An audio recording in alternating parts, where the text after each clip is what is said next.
मिश्रा आप सबके बीच इतिहास विषय के साथ उपस्थित हूँ।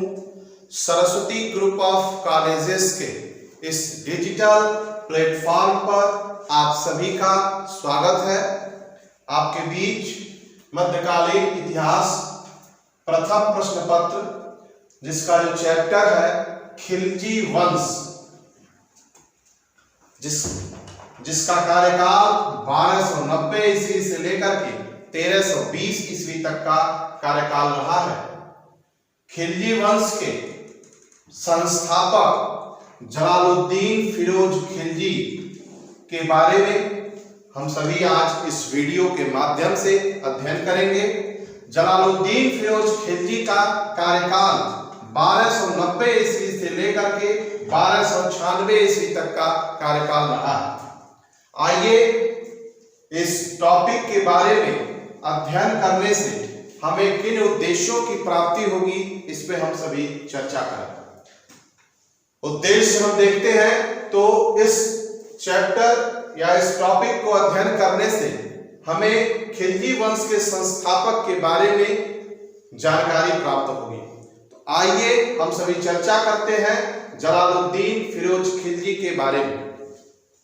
जलालुद्दीन फिरोज खिलजी, जैसा कि मैंने अभी बताया कि इनका कार्यकाल 1290 ईस्वी से लेकर के 1296 ईस्वी तक का कार्यकाल रहा है। भूमिका के बारे में हम सभी अध्ययन करें तो गुलाम वंश के अंतिम शासक जिसका नाम था कैकूबाद, जो कि बलबन का पौत्र था। कौन था? बलबन का पौत्र था कैकूबाद। यह गुलाम वंश का अंतिम शासक था।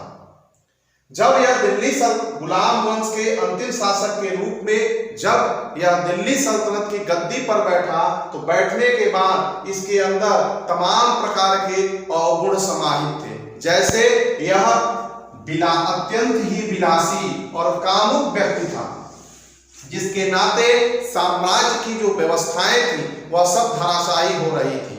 धीरे धीरे अराजकता की स्थिति दिल्ली सल्तनत के साम्राज्य में फैल रहा था, जिसका फायदा, जिसका लाभ अन्य अमीर वर्ग, तुर्क वर्ग, विरोधी सरदार के दलों ने उठाने का पूरा प्रयास करना प्रारंभ किया।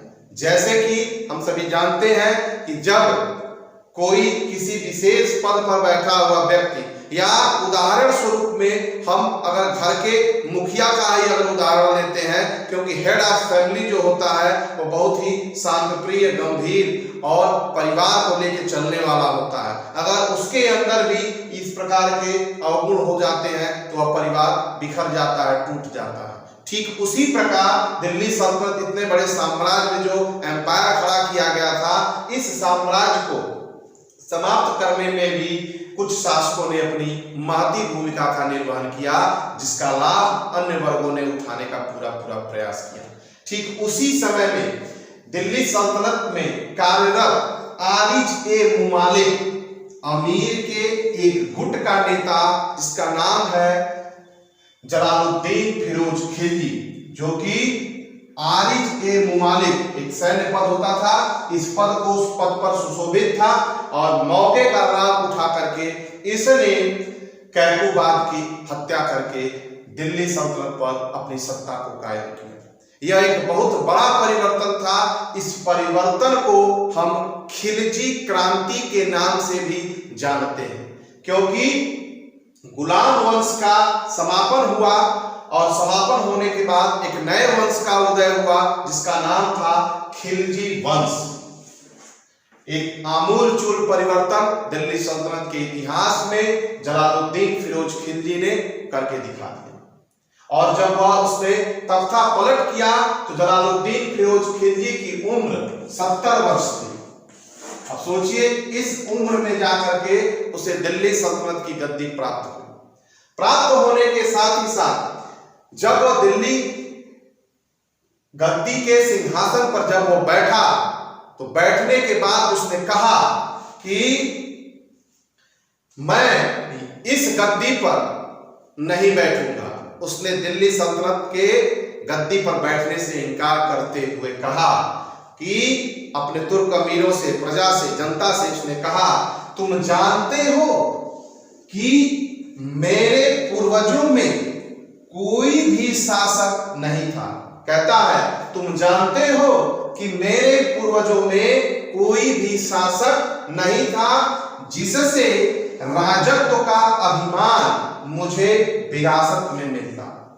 सुल्तान बलबन यहां बैठते थे। वो कहता है सुल्तान बलबन यहां बैठते थे और मैं उनकी सेवा करता था। यह संपत्ति उनके बच्चों, उनके पुत्रों और उनके सगे संबंधियों की है, हमारी नहीं है। यह भावना उसके अंदर आ गई थी, उदारता की भावना, निष्कपट की भावना, निश्चल प्रेम और उदार प्रवृत्ति। कारण था कि उसका एज फैक्टर, 70 वर्ष का उम्र उसे इस सब चीजों पर ज्यादा प्रेरित कर रहा था। इसके साथ ही साथ जो उसकी कार्य प्रणाली थी उससे उसके अधीनस्थ कर्मचारी प्रसन्न नहीं थे। क्यों? क्योंकि जो उस समय के जो अधिकारी वर्ग थे, सैनिक वर्ग थे, वह बलबन की कठोर नीति के से तप करके आगे निकले थे और वो कठोरता नियम के अंतर्गत अपने आप को समाहित कर लिए थे। वह उसी प्रकार का प्लेटफॉर्म भी खोज रहे थे आगे के सुल्तान या शासकों में। लेकिन जलालुद्दीन फिरोज खिलजी एक दयालु था, निष्कपट था और सहृदयी था। इस नाते उस प्लेटफॉर्म पर अन्य सैनिक या अन्य पदाधिकारी अपने आप को असहज महसूस कर रहे थे, जिसके कारण जो उसकी नीति थी वह अत्यंत ही दुर्बल थी। और इस दुर्बलता की नीति का परिणाम यह हुआ कि आगे चल करके इसके जब तक ये कार्यकाल अपने पद पर रहा, मात्र 6-7 वर्ष तक, इस समय में तमाम प्रकार के विद्रोह भी होने लगे। कारण था इसकी जो पॉलिसी थी, जो नीति थी, वह एक दुर्बल नीति थी और दुर्बल नीति का सभी लोग फायदा उठाते हैं। जिसका परिणाम यह हुआ कि उसने विद्रोहियों के प्रति जो अपनी दुर्बल नीति अपनाई, उसमें वह कहता है, क्या कहता है, मैं एक वृद्ध मुसलमान हूं। पहले ही अपने आप को असहाय और मजबूर प्रदर्शित करता है और कहता है मैं एक वृद्ध मुसलमान हूं और मुसलमानों का रक्त बहाना मेरी आदत नहीं है। इस तरह का स्टेटमेंट वह देता है और आगे चल करके उसका भतीजा और दामाद, जिसका नाम है अलाउद्दीन खिलजी, आप लोगों ने नाम सुना होगा, काफी चर्चाएं भी हुई होंगी। अलाउद्दीन खिलजी जो कि एक छत्र राज अपने आप को स्थापित करने में अपनी महती भूमिका का निर्वहन किया। सिकंदर के जैसा विजय पताका फहराने वाला अलाउद्दीन खिलजी था। इसकी चर्चा हम लोग नेक्स्ट वीडियो में करेंगे। फिर हम आते हैं कि अलाउद्दीन खिलजी मौके का लाभ उठाते हुए जब वह अपने आप को प्रशिक्षित सैनिकों के साथ देवगिरी और भिलसा और अन्य शहरों से लूट करके जब वो वापस आता है तो उसके पास अपार धन संपत्ति रहता है और इसके साथ ही साथ उसके पास सैनिक, प्रशिक्षित सैनिक भी साथ रहते हैं और मौके का लाभ उठाते हुए जलालुद्दीन फिरोज खिलजी के बारे में सोच करके निर्णय लेने का योजना बनाते हैं। ऐसे में जलालुद्दीन फिरोज खिलजी को कहा भी जाता है, अन्य सैनिक गतिविधि कहते भी हैं कि आप उससे सतर्क रहिए, लेकिन इन सभी चीजों से अलग होकर के वह अपने भतीजे और अपने दामाद से मिलने जाता है। और जब वह अपने भतीजे दामाद से मिलने जाता है तो अलाउद्दीन खिलजी भी बड़े ही सहर्ष भावना से अलाउद्दीन खिलजी अपने चाचा, जिसका नाम रहता है जलालुद्दीन फिरोज खिलजी, के साथ गले मिलता है और जैसे ही वह गले मिलता है उसके गर्दन को तलवार से काट करके गिरा दिया जाता है। तो ऐसे में इतिहासकार बरनी में कहता है कि शहीद सुल्तान के कटे हुए मस्तक से अभी रक्त टपक ही रहा था कि शाही चंदोबा अलाउद्दीन खिलजी के सर पर रख दिया गया और अलाउद्दीन खिलजी को दिल्ली सल्तनत का सुल्तान घोषित किया गया। इस प्रकार की योजना के साथ उसने जलालुद्दीन फिरोज खिलजी की हत्या करके अलाउद्दीन खिलजी दिल्ली सल्तनत की गद्दी पर बैठ गया। इस चैप्टर से काफी महत्वपूर्ण प्रश्न परीक्षा के दृष्टिकोण से पूछे जा सकते हैं। प्रश्न पूछा जा सकता है कि गुलाम वंश का अंतिम शासक कौन था, तो कैकूबाद। और कैकूबाद की हत्या किसने की, तो जलालुद्दीन फिरोज खिलजी ने उसकी हत्या की। प्रश्न यह भी बन सकता है कि जलालुद्दीन फिरोज खिलजी की हत्या करके दिल्ली सल्तनत की गद्दी पर कौन बैठा, तो अलाउद्दीन खिलजी ने जलालुद्दीन फिरोज खिलजी की हत्या कर दिल्ली सल्तनत की गद्दी पर अपनी सत्ता को स्थापित करने में अपनी महत्वपूर्ण भूमिका का निर्वहन किया।